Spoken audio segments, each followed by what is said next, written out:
All right, Mac 9 double stack problems. That's right. I gotta be completely fair and transparent about every gun experience that I have. And as much as I love this gun, there are a few issues that I need to address because if anybody watches any of my vids and says, hey, I want that, I want them to know about the lows, not just the highs, okay? So let's start off by saying that none of these are a deal breaker for me. I absolutely love this gun for what it is, right? But some of the small issues that kind of perk up while you're taking this thing to the range. I have a few hundred rounds on this thing. The first thing that you might notice right off rip is the front post here. This is a fiber optic front post. I don't know why they did that. I personally am not a huge fan of those. We see the TSOS back here, the Night Stalker. This thing came with a tritium front post. And I don't know, I guess I was just kind of expecting that because, I mean, this thing is built by TSOS.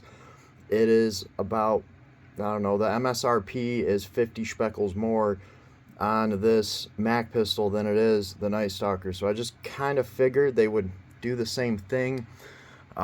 This thing was built in a shop that probably has, a whole bin full of these tritium front posts.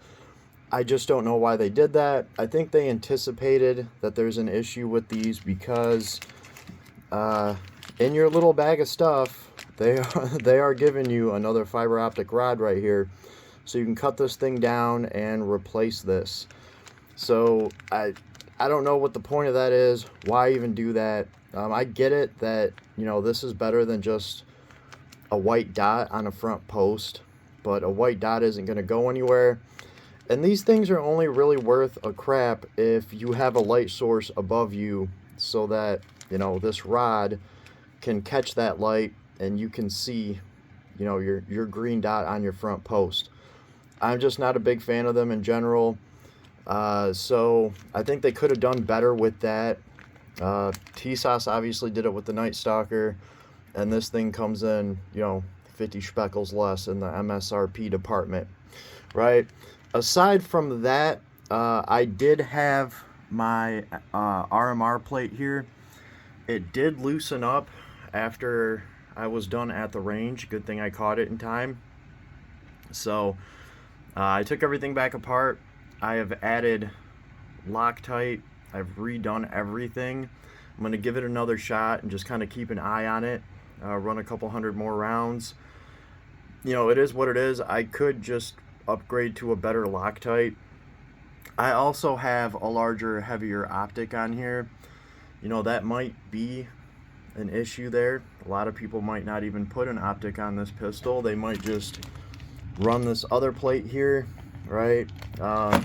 What is cool is just about any optic is probably going to co-witness on this pistol, just because of how high the back sight and the front post are. I think it was just my choice of optic here, and honestly, I'm probably going to have a custom plate made for this optic in this pistol, because there is the RMR plate and then this optic sits on another plate. So I'm like a hair away from co-witnessing, so I'm probably just gonna drop 140 speckles and get a custom plate made out of titanium, and that should actually drop this optic down just a hair, and I will be able to co-witness.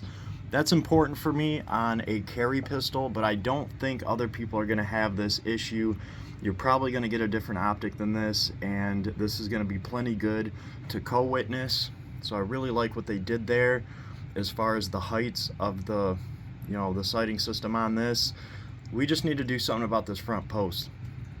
Alright, and for this next issue that some people might take issue with, I'm going to go get a cameraman real quick because I'm going to have to put one in the chamber to show you guys what I'm talking about here. So give me just 1 second. We'll go ahead and pause this.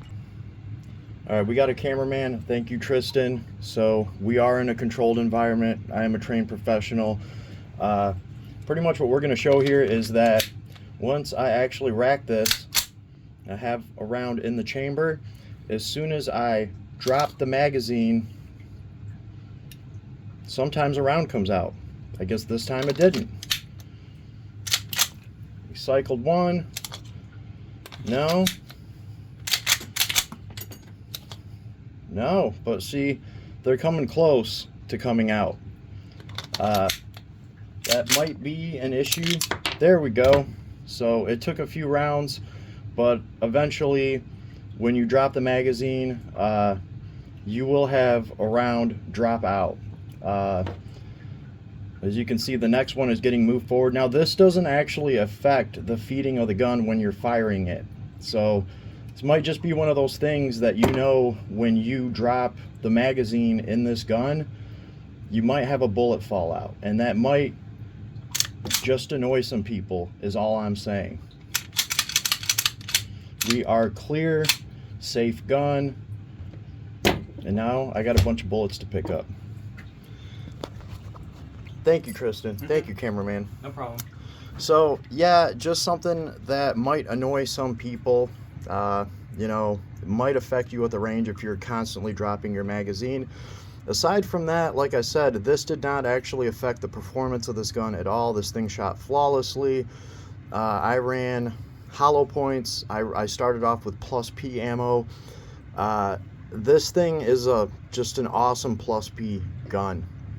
These are made, you know, to shoot plus P ammo. They even come with a heavier slide spring.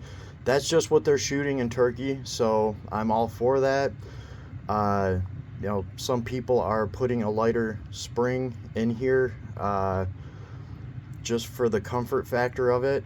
Personally, I'm all for this thing being sprung for plus P ammo, and it's performed great because aside from the, I don't know, 124 grain plus P hollow points that I ran about 6 different name brands of just range ammo and even a couple hundred rounds of remanufactured ammo, and this thing didn't have one hiccup as far as actually, you know, shooting the gun. So that's it. These are the only issues that I could find with this gun. Totally not a deal breaker for me. I think it's awesome as a carry gun, you know. Yeah, so let me know what you think. Let me know if I missed anything, but again, this thing, for me, it's obviously worth it if I'm debating whether or not I should put a custom plate on this and sink another 140 speckles into this pistol. If you're interested in one of these, the PSA might have a couple of them left. Probably the best quality about this pistol is that they actually put it up on sale, and that's absolutely awesome. Getting something like this for like 47% off, that's awesome. So both of these guns have just been sweet, and this one I'm probably going to carry. So that's how good it is. Aside from these little hiccups, all very manageable, very fixable things. I love my Mac DS 9mm, and I'll see you at the range. Have an awesome day, everybody.